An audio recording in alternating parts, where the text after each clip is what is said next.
كن تقبلوا تحياتي أنا بالقسم نلتقي غدا. السلام عليكم ورحمة الله. في أمان الله. With Radio Algeria International, you will not miss a single major political or economic event. Radio Algeria International, our voice in the world.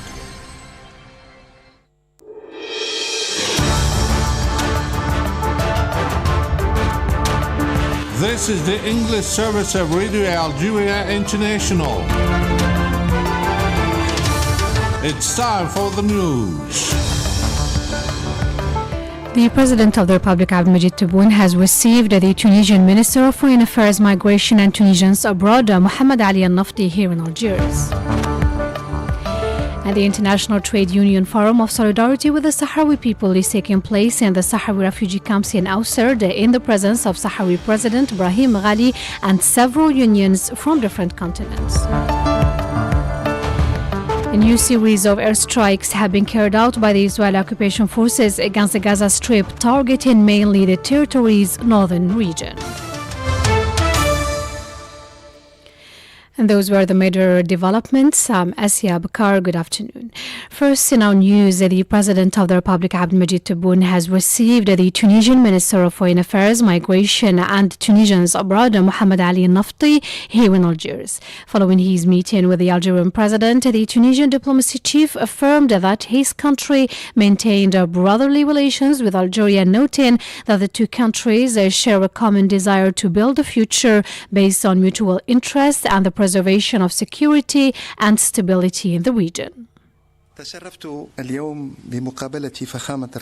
was honored today to meet His Excellency President Tebboune, and I first conveyed to him the greetings of his brother Tunisian President Kais Saied, and I renewed his congratulations to him on his re-election for a new term.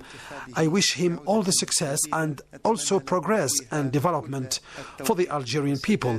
The meeting was also an opportunity for me to inform His Excellency about the content of the meeting I had with the Foreign Minister Ahmed Attaf, notably the issues we discussed that are aimed at promoting our bilateral relations on a mutually profitable basis that also allows for the safeguard of our national security.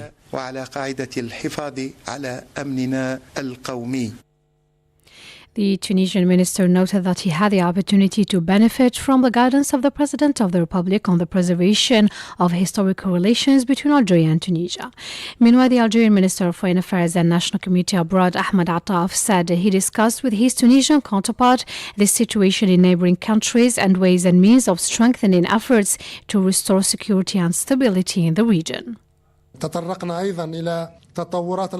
We also discussed the development of the situation in neighboring countries in the Sahara-Sahel region and ways of strengthening our joint contribution to restoring security and stability in this area, in addition to coordinating and unifying our positions in anticipation of our forthcoming events to take place on a continental level, notably those scheduled within the framework of the African Union. These are the main subjects we discussed during our consultations today, and as always with this type of meeting, we are convinced of the rich potential of Algerian-Tunisian relations and of the promising horizons ahead. We are determined to continue working together for the future of our two countries and our two brotherly peoples.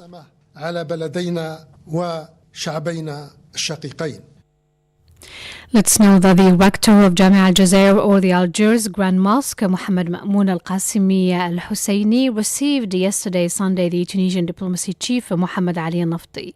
The rector commended the historical brotherly relations linking Algeria to neighboring and sisterly Tunisia, notably ties in the field of religious sciences, especially with the Zaytuna Mosque. He also hailed the common religious reference of the two Maghreb peoples, a reference of which Jamia Al-Jazair is the bulwark.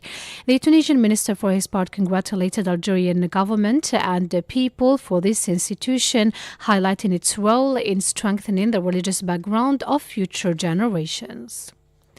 The President of the Republic, Supreme Commander of the Armed Forces, Minister of National Defense, Mr. Abdelmajid Tebboune, has chaired a meeting of the Council of Ministers devoted to presentations on several sectors. The details with Majid Mila. The Council of Ministers tackled measures relating to scholarships for students and researchers of the higher schools of the Scientific and Technological Center of Sidi Abdullah, measures for regulating and monitoring importation, as well as ongoing preparations for the production of a major feature-length film on Emir Abdul Qadir. The President of the Republic ordered the government to carry out a radical revision of the regulations governing the marketing of national products for citizens. President Tebboune ordered the government and controlling bodies, including security bodies, to exercise extreme vigilance and intensify control by placing agri-food products and medicines on the top of the priorities. Regarding a presentation on the measures for regulating and monitoring importation operations, the President ordered the continuation of the importation of raw materials used in the production chain and vital industries. The other importation operations are subject to prior authorization. The President insisted that Algeria has never prohibited and will not prohibit importation. However, it only resorts to it if necessary in order to promote national production and protect its financial reserves, which is likely to strengthen its economy and preserve its stability. Regarding higher education, the Council of Ministers approved the measures relating to the scholarship for students and teacher researchers at the higher schools of the Scientific and Technological Center of Sidi Abdullah. President Tebboune stressed that this project constituted an achievement for Algeria and for its national security, being the supreme objective of the creation of the Scientific and Technological Center. The President affirmed that these measures, taken in favor of the students of the Scientific and Technology Center, constituted an encouragement to future brains, as he put it, entrusting Minister of Higher Education with ensuring continuous support. You still listen to Radio Algeria International. The National People's Assembly is taking part in the 2024 World Parliamentary Forum held in Washington. A communique issued by the lower house of Parliament indicated that the two-day forum, entitled Tackling Multilateral Challenges, would provide a platform for parliamentarians from around the world to meet with leaders of the World Bank and the International Monetary Fund to discuss how to tackle the major challenges facing the world. And the Council of the Nation is also taking part in the Global Parliamentary Forum of the International Monetary Fund, IMF, and the World Bank in Washington. What is happening in... You're still listening to Radio Algeria International, 2:38 minutes Algiers time.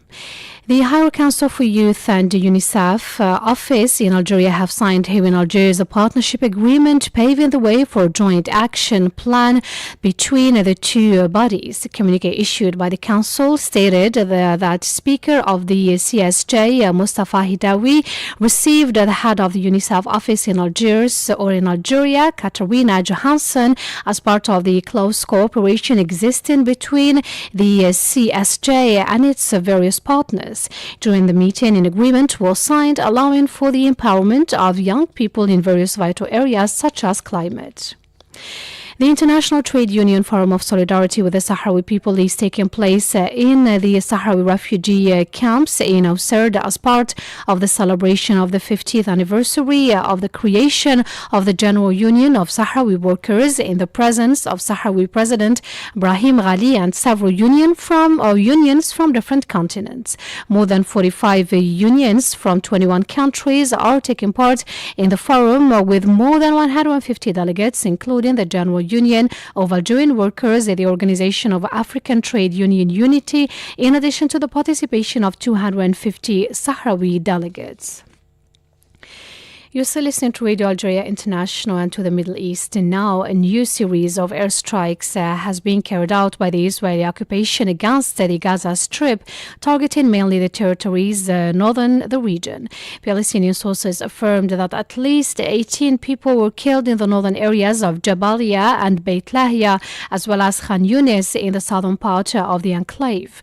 The continued Israeli bombardments on Gaza has far claimed over 42,000 2,600 lives and caused the destruction of its vital infrastructure. The restrictions imposed by the Israeli occupation of the territory has significantly hampered the population's access to aid, mainly food, water and medical supplies. Evoking the deplorable humanitarian situation prevailing in Gaza's northern part, the UNRWA's head of information in Gaza, Ines Hamdan, had the following. What is happening in Gaza's northern part and mainly in the Jabalia camp, which is targeted for 2 weeks now by intense bombardments and military operations as well as a blockade. The situation is disastrous. There are many victims wounded. The population is living in deplorable conditions.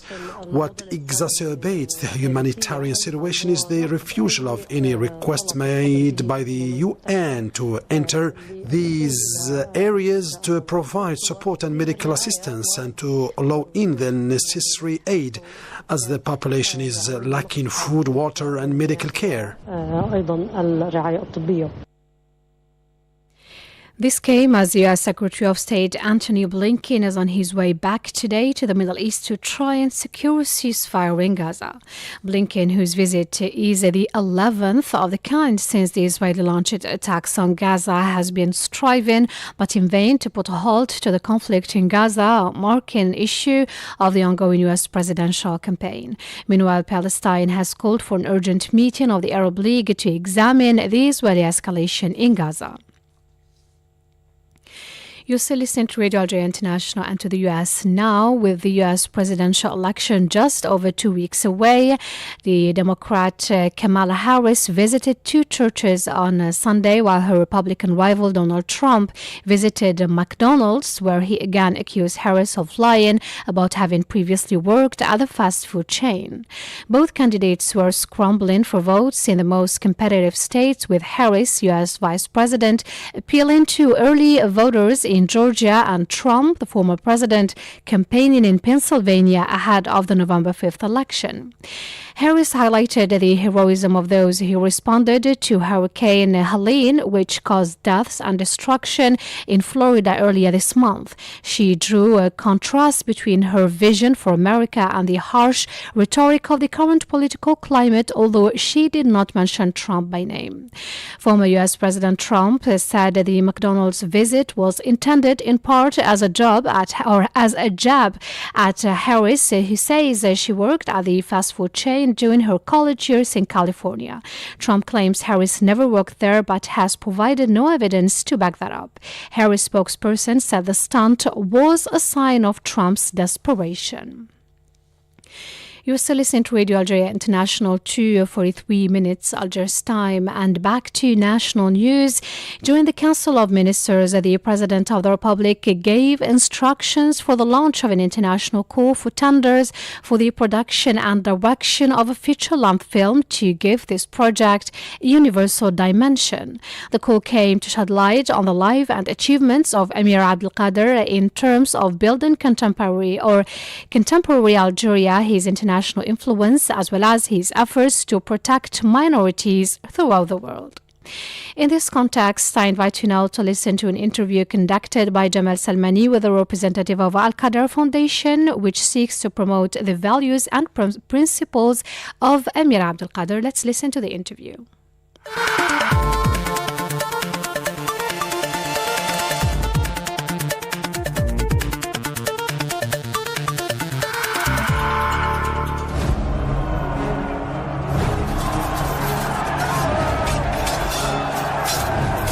Hello, you're listening to the English service of Radio Algeria International. Today in our program, we introduce you to a prominent Algerian religious and military leader who led the Algerian people in resisting the then French colonial rule, the Emir Abdelkader. He built up a collection of Algerian tribesmen that for many years successfully held out against one of the most advanced armies in Europe.